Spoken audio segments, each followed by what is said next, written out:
Okay guys, so if you want to have a try at the maths activity, then I'd be interested in your thoughts. Milan. These practitioners from different institutions across the secure sector are working together to explore and discuss how they use active learning activities, the benefits and the challenges they offer. 2 hours, 20 minutes. Here they are exploring one activity published by the Association of Teachers of Mathematics. It involves sequencing flight times into a workable timetable. The flight to Madrid takes 10 minutes longer than the flight to Milan. In trying out the activity for themselves, practitioners are encouraged to think about how they might adapt it for use in their own setting. All learners, whether that would be fewer clothes. You could differentiate it, couldn't you? And what challenges and opportunities activities like this can offer learners to help them progress in their maths. It's actually getting them to sort out what's important, and that's something that all learners struggle with. What information do I need to extract? And I think this is particularly good for extracting the correct information. So if we do the flight from, that's the key information. I think it'd work for my level 2 2. learners. I don't think entry 3 and level 1 would have confidence to tackle arrival time in local time. It would need simplifying. But it could be simplified. Absolutely, definitely. I think and it'd this be brilliant. and as I was just saying, this sort of thing does come up a lot in In the the functional skills, exams, doesn't planning it? a trip. Yeah, and so I think it's a really valuable. Yeah, because it's something. The activity, although not representing a true scenario, does try to emulate real problem solving by presenting a complex interdependence of different factors. There's a second one there. Every 6 hours. There's a second one. Okay. Yeah. Sometimes the maths is not immediately recognisable. And I'm always hearing that's not maths, and I says, but life's not. Maths is not always just maths. It's part of life. And I think that's the hard thing with having things like this with words in. When you get functional skills, they find it very hard to extract what's relevant from those numbers. And in fact, I teach them to highlight the relevant bits. It's like you were saying, the life doesn't come at you with the information kit that's just relevant to that particular problem, and most problems come at you and you have to then decide what information am I going to have to go and look for. You're not normally offered it. And they find that hard to accept because their experience of maths is being in class, having a book and working through a textbook. And I'm finding that I'm having to explain that very early on in the course and say, this is not maths how you will ever known it. This is maths in words, in life, and you're going to have to find the problems out of them.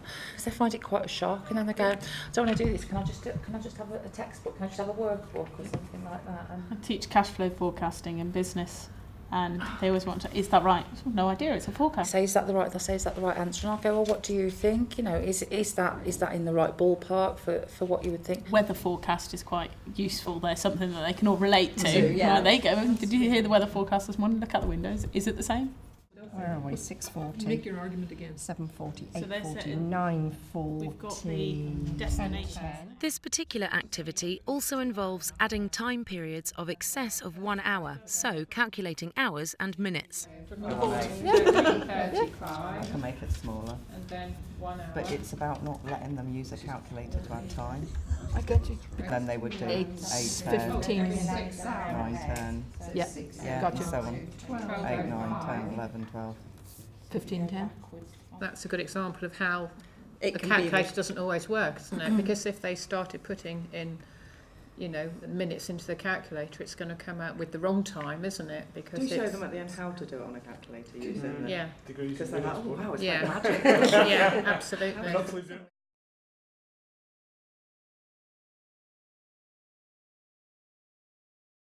Milan time, so that's the second one for Milan there. Okay. 25, 30. How then to use the activity and relate the kinds of challenges it presents to other problem-solving applications learners might encounter? Or you could apply it to their day. Just what I time do have I that. got to get up to get myself into class, to make sure I've had a cup of tea before I come up to lessons. A lot of them are quite into their bodybuilding and getting fit in that. So they know they've got an hour at the gym. They must plan what they're going to do before they go. They must say, right, I'm going to do 10 minutes on this, 10 minutes on that.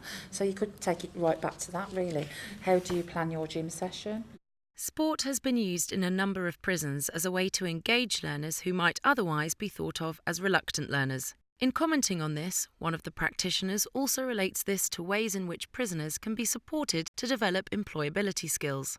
I teach a thinking fit class for the hard to reach learners, people that haven't been engaged in education ever. It's quite difficult, you have to go onto the wings and get some tricky learners out. And I link it to the gym to get them there.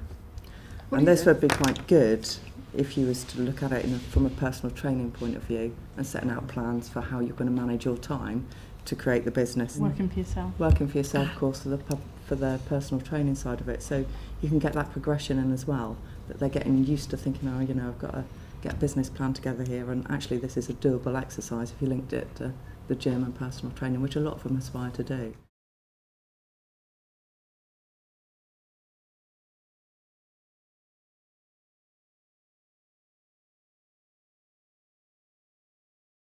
But that's a good conversation to have there, isn't there? Trying out the activity firsthand helps reveal some of the challenges of managing activities like this with learners working in groups. I'm very conscious that we're doing the departures, which I think is going to work as a strategy, you know, but I just wonder how quickly students would get to that, you know. Depends what level, doesn't it? If there's too much time lag between having the puzzle and actually being able to make some progress on it, then that concentration might be lost. So knowing which card to pick as a teacher and say, why don't you have a try with that one just to start you off, and that might get you into something. We talked about possibly colour coding some of the cards as well, so that for particular learners we could say, why don't you try the blue cards first and then work your way through. If people were stuck or at different stages, that might be a moment where you could say, can we all just kind of have a think together about what strategies people were using? And that's good, because instead of focusing people on the minutiae, you know, you're saying to people, you're looking at strategies. We separated Athens and Oslo and Madrid and Milan, and then worked our way through each one. Then we could discover there where we couldn't answer one without the other, which was, it was really... And that strategy actually came up in our discussion to say, can somebody from each group tell us, not your answers, but one element of your strategy, you know? Asking learners to share strategies not only helps emphasise the importance of process in problem solving, but is also one of the approaches that practitioners discussed in thinking about assessment and differentiation.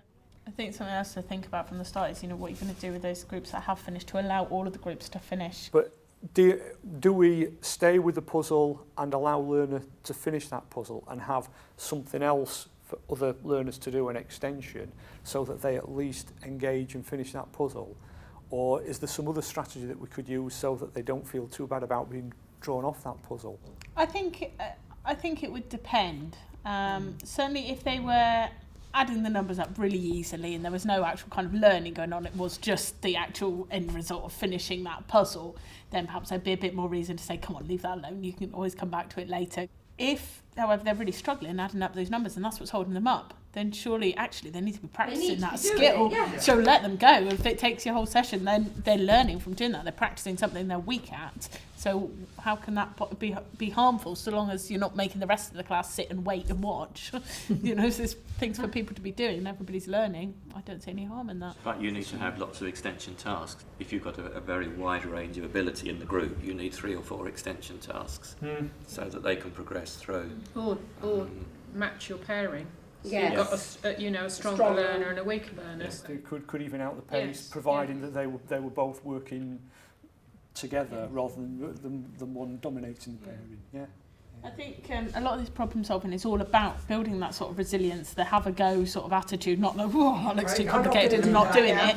And if you start saying, oh, actually, it doesn't matter, don't bother finishing it, you're undoing that. But at the same time, you know, when you're doing something or other and you're halfway through it, you do stop, don't you? You don't doggedly finish it off. So in normal puzzle solving, you don't do it at one go. And no mathematician ever proved anything in one go, you know?